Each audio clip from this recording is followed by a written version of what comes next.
When installing our double personnel access doors, the active leaf comes set up as a left-hinged active opening outwards as standard. The process to reverse the handing of the door is simple.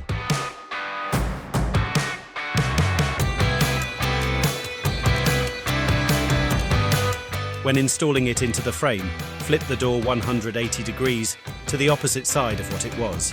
Once the door is installed in the frame, you will notice that the sash lock is now upside down.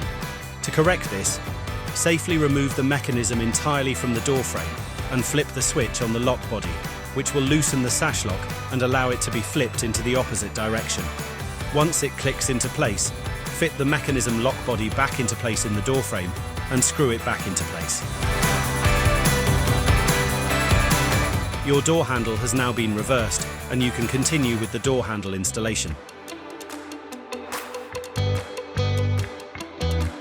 See our video on how to install our double personnel access door for further details.